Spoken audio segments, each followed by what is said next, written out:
नमस्कार। ज्ञान wave channel में आपका हार्दिक स्वागत अभिनंदन। हम पढ़ रहे हैं बाल महाभारत कथा जो कक्षा 7 के लिए है और आज हमारा अध्याय है नंबर 33 और 34। 33 में हम देखेंगे युद्ध का 12वां दिन और 34 के अंदर देखेंगे अभिमन्यु किस प्रकार चक्र में फंस जाता है और वो कहानी हम पढ़ेंगे। तो सबसे पहले देखते हैं 12वां दिन। तो 11 तक के हमने कंप्लीट कर लिया था। युद्ध की स्थिति वगैरह हमें पता चली थी किस प्रकार थे। तो जो 11वां दिन समाप्त होता है युद्ध में तो पांडव बड़े खुश होते हैं क्योंकि जो कौरव थे उनके लगभग भाइयों को मार दिया गया था। तो देखो 12वां दिन के अंदर युद्ध में क्या होता है। तो युधिष्ठिर को जीवित पकड़ने की चेष्टा विफल हो जाने पर अंत में ये निश्चय किया गया, ये दुर्योधन ने एक प्रकार की चाल चली थी कि हम ऐसा करें युधिष्ठिर को जिंदा पकड़ लें और फिर उसने वापिस से यही चेस वाला गेम खेलेंगे और वापिस राज्य अपना प्राप्ति कर लेंगे। लेकिन उनको पकड़ने में सफलता नहीं प्राप्त हुई क्योंकि अर्जुन ने इस प्रकार के बाण चलाए थे जिसमें पूरा अंधेरा छा गया था। तो ये अंत में क्या किया, अर्जुन को युद्ध के लिए ललकारा जाए और डरते डरते उसे युधिष्ठिर दूर हटाकर ले जाया जाए। अब अगली योजना सोच रहे हैं कि कुछ हम ऐसा करें जिससे जो अर्जुन है उसको युधिष्ठिर से दूर लेकर जाएं ताकि हम बाद में युधिष्ठिर को पकड़ सकते हैं। युद्ध का 12वां दिन था। बहुत ही भयानक लड़ाई हो रही थी। आचार्य द्रोण ने युधिष्ठिर को युद्ध पकड़ने की कई बार चेष्टा की पर असफल रहे। जो वीर योद्धा है वो कौरवों की ओर से तो सभी ये प्रकार की चेष्टा कर रहे हैं कि हम कैसे ही युधिष्ठिर को जीवित पकड़ लें। भगदत्त के हाथी ने भीमसेन को मार दिया।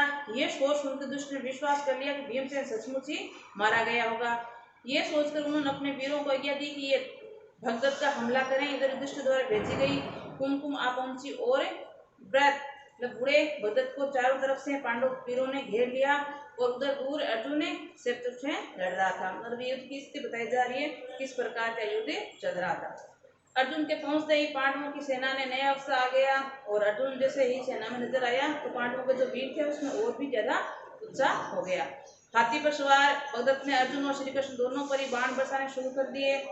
भगदत्त ने एक तोमर अर्जुन पर चलाया और तोमर अर्जुन के मुकुट पर जा लगा जिससे अर्जुन को बड़ा क्रोध आया और उसने अपना मुकुट संभाल कर रख लिया और बोला, भगदत्त अभी संसार को अंतिम बार अच्छी तरह से देख लो। ये कहते कहते अर्जुन ने अपना गांडी तान दिया और अर्जुन द्वारा छोड़े गए बाणों से भगदत्त का धनुष टूट गया।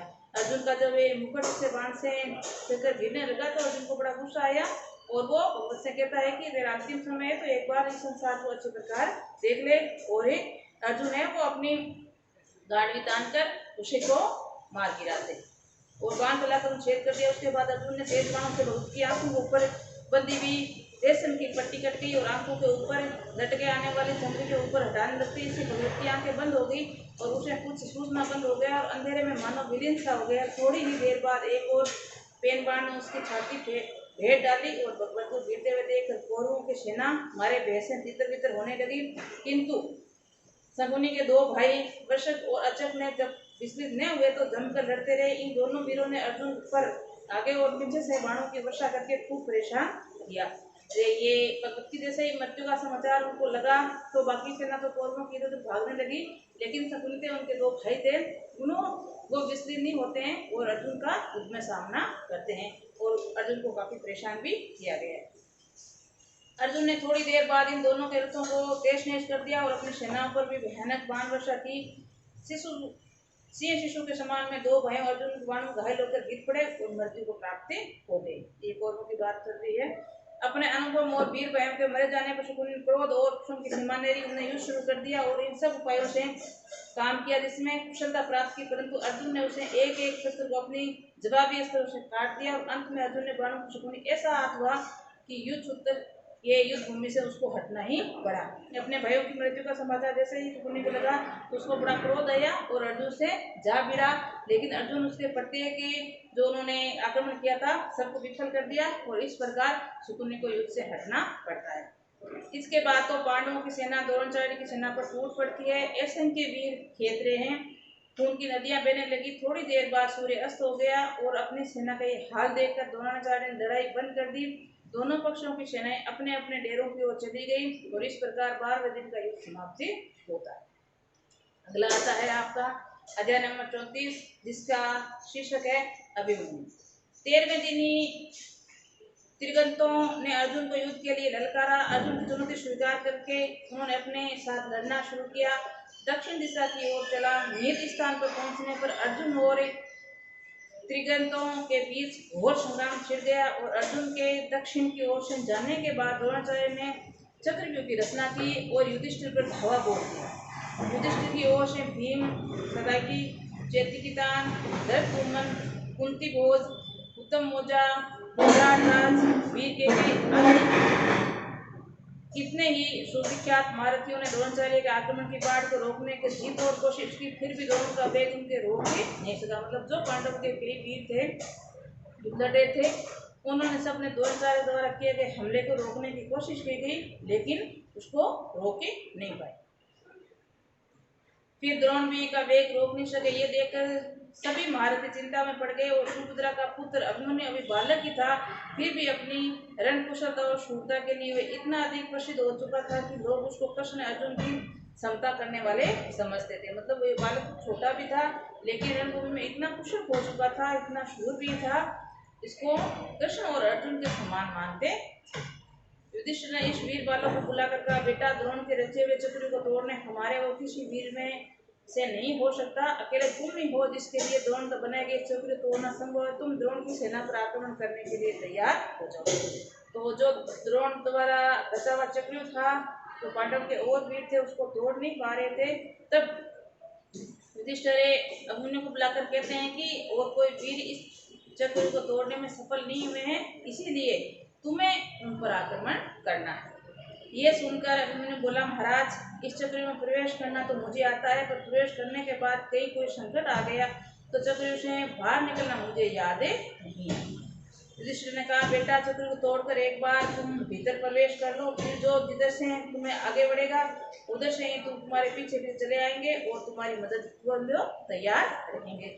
तो उसने अपनी बात बताई है कि मैं अंदर घुसना तो जानता हूँ, प्रवेश करना तो, लेकिन बाहर निकलने का रास्ता पता नहीं है। आपने कहानी देखी होगी, जब ये गर्भ में था तभी उसकी माता इसको कहानी सुनाती है, लेकिन जो अंत समय मतलब निकलने का समय आता है तब इसको नींद आ जाती है, तो इसको ये पता नहीं चलता है कि निकलना कैसे, प्रवेश करना तो इसको आता है।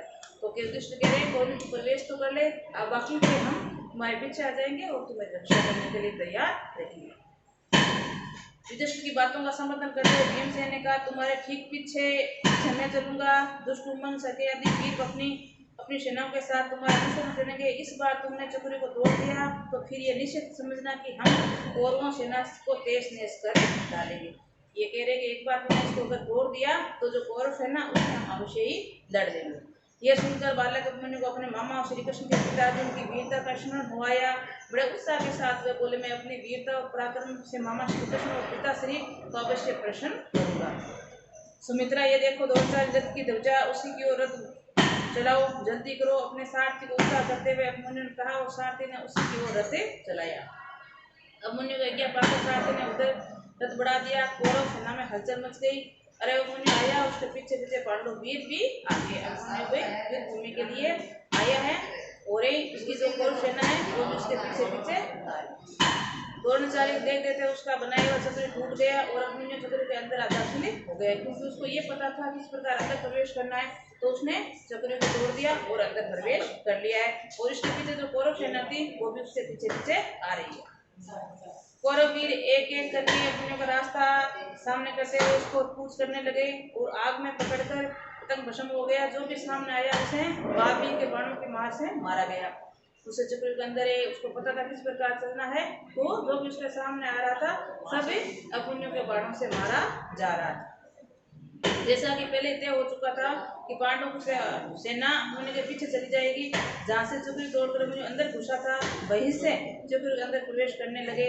और ये पहले ये तय हो चुका था कि आप ही अंदर प्रवेश कर जाना तोड़कर, हम आपके पीछे आपकी सहायता के लिए आ जाएंगे। तो सारी जो पांडव सेना थी वो सभी अभिमन्यु के पीछे जा रही है।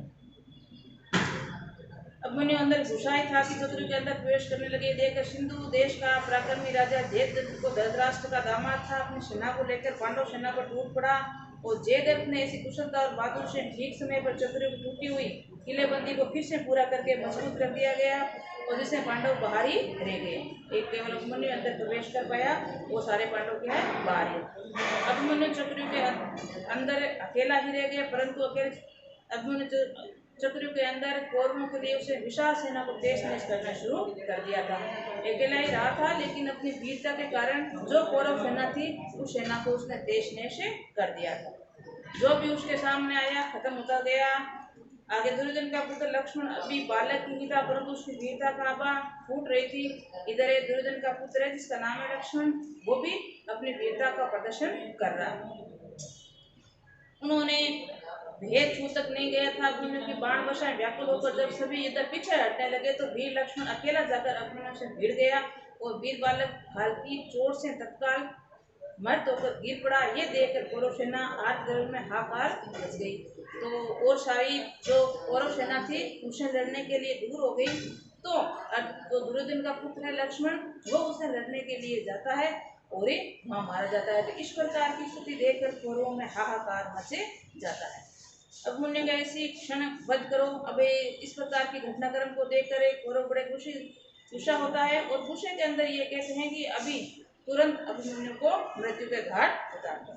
तो दुर्योधन ने चिल्लाकर कहा और द्रोण, अश्वत्थामा, बृहद्रथ, कृतवर्मा आदि 6 महारथियों को अभिमन्यु को चारों ओर से घेर लिया गया है। और भी कई वीर योद्धा थे, सभी ने मिलकर जो चक्रव्यूह के अंदर था अभिमन्यु उसको घेर लिया है।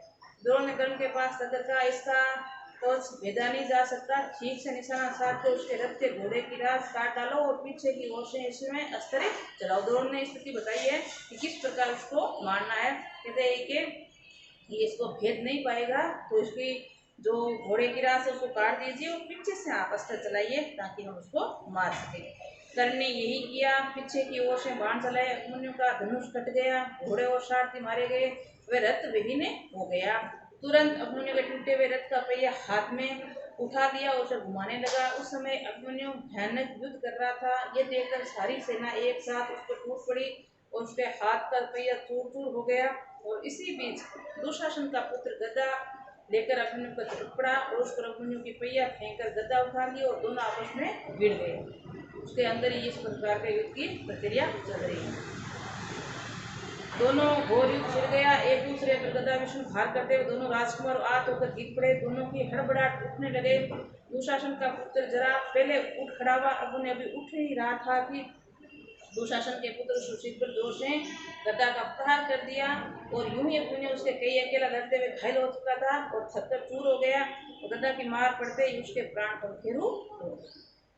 और फिर त्रिगतों का सार करने के बाद युद्ध समाप्त करके अर्जुन श्री कृष्ण अपने शिविर में लौट ही रहे थे कि अर्जुन श्री कृष्ण से बोला, जनार्दन मेरा मन घबराया हुआ है, मैं भ्रांत सा हो रहा हूँ, सब भाई कुशल तो होंगे ना। आज अबू ने अपने भाइयों के साथ हंसता और मेरा स्वागत करने क्यों नहीं दौड़ा आ रहा है। ऐसा ही बातें करते दोनों शिविर के अंदर पहुंच रहे थे। इनको घटनाक्रम का भी पता नहीं। तो ये अर्जुन ने श्री कृष्ण भगवान से कह रहे कि मेरा मन बड़ा शांत है, क्या हो गया ऐसे। आज सभी भाई सामने हमारा स्वागत करने के लिए आते हैं, लेकिन आज अभिमन्यु मुझे स्वागत करता हुआ नजर नहीं आ रहा है। किसने कुछ कहने पर भी अर्जुन की उपस्थिति देखकर अपने आप ये सब बातें ताड़ दी और उसने रहा नहीं गया। सब कुछ जान जाने के बुरी तरह बिखर पड़ा और उसको ये जब पता चला कि इस प्रकार का घटनाक्रम हुआ है तो अर्जुन बड़ा दुखी होता है। श्री कृष्ण की बातें सुनकर अर्जुन कुछ शांत हुआ। उसने अपने इस वीर पुत्र की मृत्यु का सारा हाल जानना चाहा। उसने पूछने पर युधिष्ठिर बोले, मैंने भी अभिमन्यु कहा था कि चक्र को तोड़कर भीतर प्रवेश करने का हमारे लिए रास्ता बना दो, तो हमने सब तुम्हारे अनुसरण करते हुए चक्र के अंदर प्रवेश कर लेंगे। मेरी बात मानकर वीर अभिमन्यु ऐसे ही भेजिए चक्र को तोड़कर अंदर घुस गया। हम भी उसी के पीछे पीछे चल दिए। हम अंदर घुसने वाले थे कि पापी जेदन ने उसे रोक दिया और बड़ी चतुराई से टूटे हुए चक्र को फिर से ठीक कर दिया और हमारा लाख प्रयत्न करने पर भी जेबर ने हमें प्रवेश नहीं करने दिया और हम बाहर ही रह गए। अंदर में कई माते ने एक साथ मिलकर अकेले बालक को घेर दिया और मार डाला। किस प्रकार उसकी मृत्यु हुई ये घटनाक्रम अर्जुन को बताया जा रहा है। युधिष्ठिर की बात पूरी नहीं हो पाई थी कि अर्जुन आर्चर में हाँ बेटा कहकर मूर्छित होकर गिर पड़ा और बेटे का जो दुख था उसे सहने नहीं हो पाया। चेत आने पर वह उठा और दृढ़तापूर्वक बोला, जिसके कारण मेरे प्रिय पुत्र की मृत्यु हुई है उसे जयद्रथ को मैं कल सूर्यास्त होने से पहले वध कर के रखूंगा। ये मेरी प्रतिज्ञा है। ये कहकर अर्जुन ने गांडी पर जोर से टंकार इसने अपनी प्रतिज्ञा ली है कि जिस कारण मेरे पुत्र की मृत्यु हुई है उसका मैं अंत सूर्य अस्त से पहले पहले अवश्य ही करूंगा। सिंध देश के सुप्रसिद्ध राजा क्षेत्र में पुत्र जयद्रथ को जब अर्जुन की प्रतिज्ञा का हाल मालूम हुआ तो वे दुर्योधन के पास गया और बोला, मुझे युद्ध की चाह नहीं है, मैं अपने देश जाना चाहता हूँ। ये सुनकर दुर्योधन ने उसे धीरज बंधाया और बोला, संदेव आप भय नहीं करो, मेरी सारी सेना आपकी रक्षा के लिए नियुक्त की जाएगी, आप निसंकोच रहें। दुर्योधन ने इस बार आग्रह करने पर जयद्रथ की बातें मान ली। वो डर गया और यहाँ से जाना चाह रहा था, लेकिन दुर्योधन ने उसे समझाया कि आप चिंता नहीं करो, मेरी पूरी सेना आपकी रक्षा के लिए तैनात रहेगी। सवेरा होता है, मतलब अगला युद्ध शुरू होने जा रहा है और शस्त्रधारियों के श्रेष्ठ आचार्य द्रोण ने भी सेना की व्यवस्था करने में ध्यान दिया गया। युद्ध के मैदान में 12 मील की दूरी पर जयद्रथ और उसकी सेना और रक्षक को साथ रखा गया। उसकी सेना के लिए उसकी रक्षा के लिए कई प्रकार के वीर वहां तैनात किए गए, जैसे भूरिश्रवा, कर्ण, अश्वत्थामा, शल्य, प्रसेन आदि भारतीय हैं, वो सारी वहां अपनी सेना लिए हुए खड़े हैं। अर्जुन पहले भोजी की सेना पर टूट पड़ा और फिर कृतवर्मा और सुदक्षिण पर एक ही साथ हमला करके उनको परास्त करके आगे श्रुतायुध पर टूट पड़ता है। जोरों की लड़ाई छिड़ गई है, श्रुतायुध के घोड़े मारे गए। इस पर उसका गदा उठाकर श्री कृष्ण पर प्रहार किया, परंतु निशस्त्र और युद्ध में शरीक न होने वाला श्री कृष्ण ने फेंक कर मारी गई गदा श्रुतायुध की ओर जाने लगी और श्रुतायुध मर्द होकर गिर पड़ा। इस बार का भोजराज सुदक्षिण में अर्जुन के जोरों से हमला कर दिया, किंतु अर्जुन ने इस बाणों से ऐसी वर्षा की कि रक्त उसका चूर हो जाता है। उसके कवच के टुकड़े टुकड़े हो गए और छाती पर बाण लगने से काम्भोज और हाथ फैलाता हुआ धराम से गिर पड़ता है।